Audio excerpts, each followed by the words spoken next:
if thou be'st he.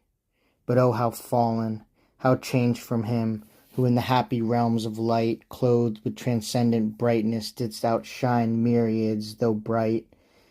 If he who mutual league, united thoughts and counsels, equal hope and hazard in the glorious enterprise, joined with me once, now misery hath joined in equal ruin. Into what pit thou seest, from what height fallen, so much the stronger proved he with his thunder. Until then who knew the force of those dire arms? Yet not for those, nor what the potent victor in his rage can else inflict, do I repent or change. Though changed in outward lustre, that fixed mind and high disdain from sense of injured merit, that with the mightiest raised me to contend, into the fierce contention brought along innumerable force of spirits armed that durst dislike his reign, and me preferring his utmost power with adverse power opposed, in dubious battle on the plains of heaven, and shook his throne. What though the field be lost? All is not lost. The unconquerable will and study of revenge, immortal hate, and courage never to submit or yield. And what is else not to be overcome? That glory never shall his wrath or might extort from me, to bow and sue for grace with suppliant knee, and deify his power, who from the terror of his arm so late doubted his empire, that were low indeed, that were an ignominy and shame beneath this downfall,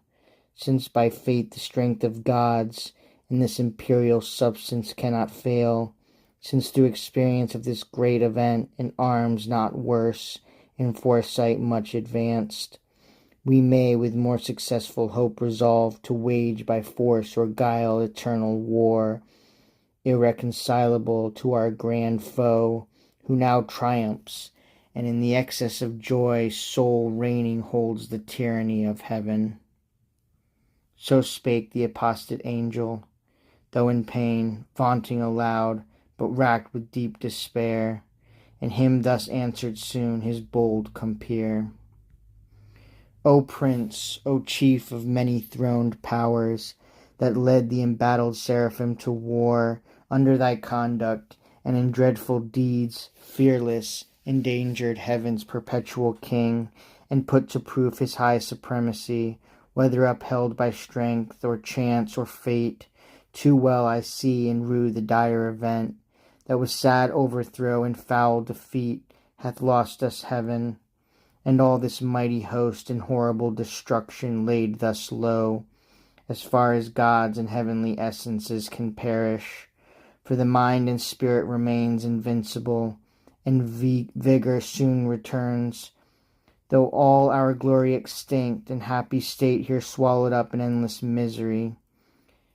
But what if he our conqueror, whom I now of force believe almighty, since no less than such could have overpowered such force as ours, have left us this our spirit and strength entire, strongly to suffer and support our pains, that we may so suffice his vengeful ire, or do him mightier service, as his thralls, by right of war. Whate'er his business be, here in the heart of hell to work in fire, or do his errands in the gloomy deep, what can it then avail, though yet we feel strength undiminished, or eternal being, to undergo eternal punishment?